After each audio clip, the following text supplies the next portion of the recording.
Hi, it's Callum here, author of The Secret Horsepower Race, which you need to buy if you like World War II aero engines.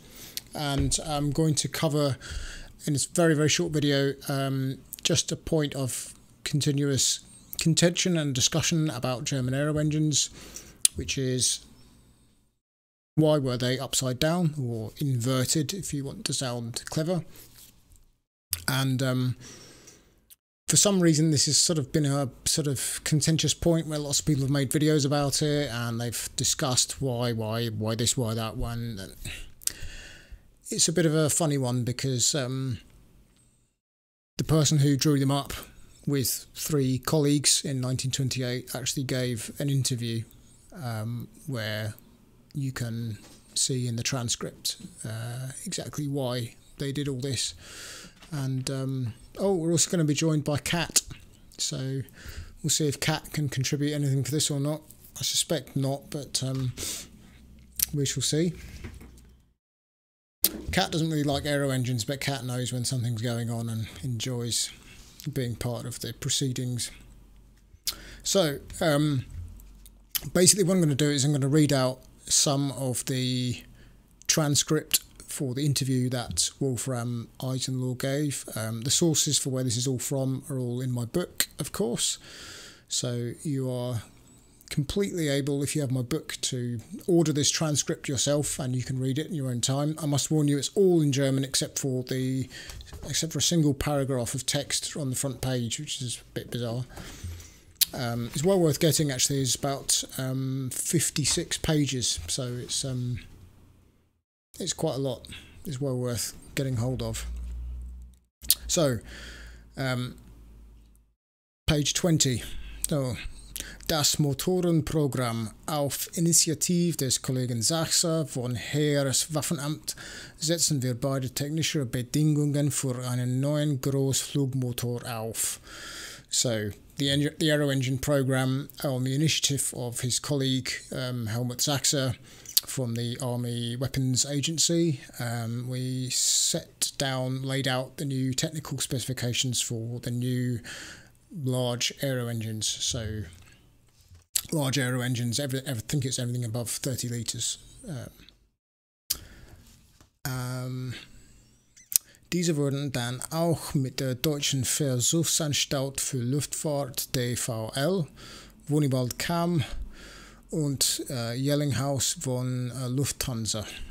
So basically these specifications were also discussed with a gentleman called Wunibald Kamm from the DVL, which is the German Aeronautical Research Agency near Berlin, and a guy called Yellinghaus, who's from Lufthansa. So this is all decided in 1928. So interestingly, rather long time before the Nazis came to power. So we've got 7 points here which are in the specifications, and not all of them relate specifically towards why it's inverted, but I'll read them all out anyway because you might as well hear what they all are. It's quite interesting. So point 1, it's hängende 12-Zylinder Bauart, also Kurbelgehäuse oben, die Zylinder V-förmig nach unten. Dies ergibt schmalere Bauart im Gesichtsfeld der Flugzeugführer. Alle 6 Zylinder jeder Reihe sollten auch einem gemeinsamen Leichtmetallgussstück mit eingesetzten Lauchbuchsen bestehen. Blockbauart. So it's an inverted 12-cylinder engine, so the crankcase is above.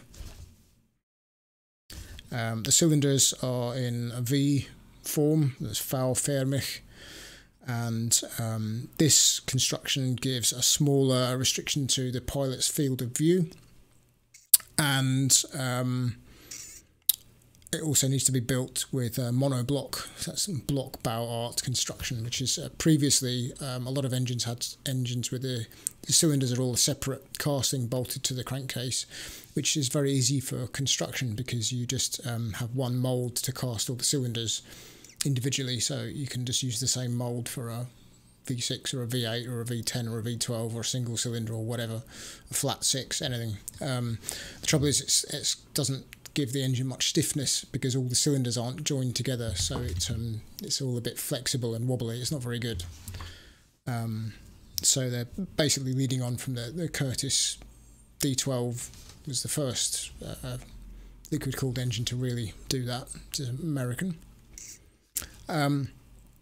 Point 2, so it's tieferliegende Auspuff, was für die Sicht und wegen eventueller Abgasbelästigung günstiger war. Zudem ist der Flugzeugrumpf auf Basis für die Flügel unten ohnehin breiter, zum Beispiel 109. So it basically means the fact it's inverted means that the exhaust pipes obviously come out low down, so the pilot won't have his night vision restricted by the exhaust flames, and also the exhaust fumes won't enter the cockpit as easily. It doesn't actually specify night vision here, but you can infer that by it's talking about the exhaust pipes being lower improves the sight. I think that's a clear inference there. The second bit is talking about basically that the bottom of the engine, the bottom of the V, the wide point, is a nice structural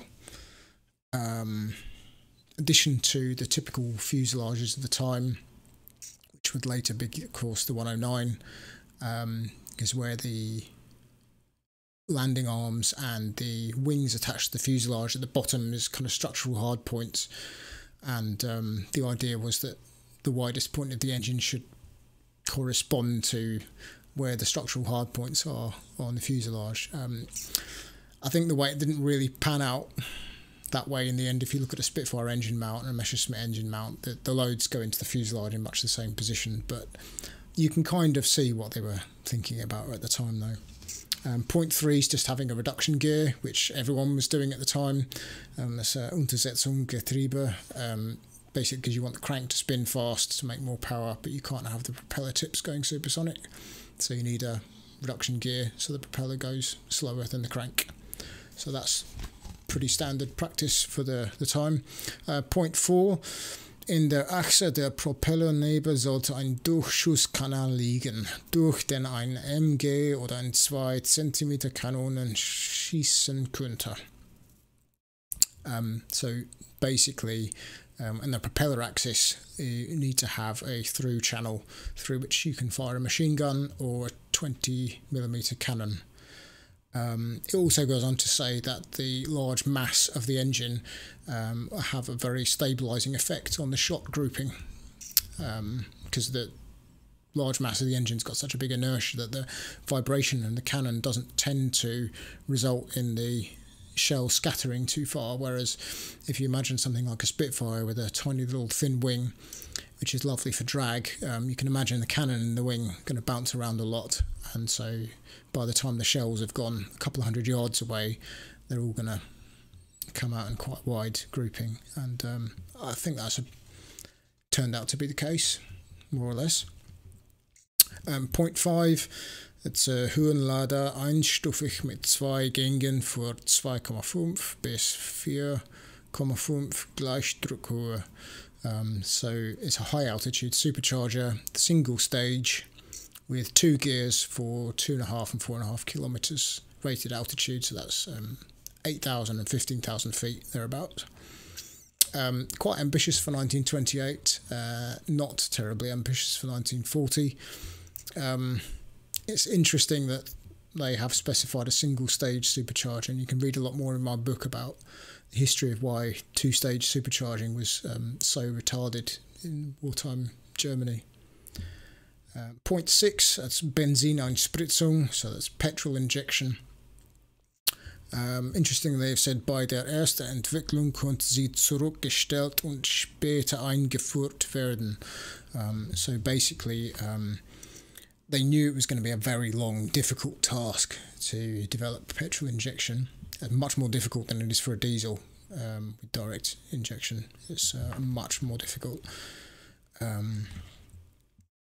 which is because the engine's regulated in case of the petrol engine with basically throttle and not with fuel flow. as you can in a diesel, so the combustion stability is much more complicated with petrol direct injection.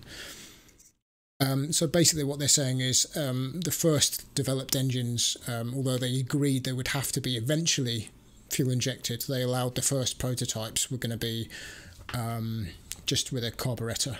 And so if you look at the early German engines in the 30s, DB600 and the UMO-211, the very early ones have carburetors.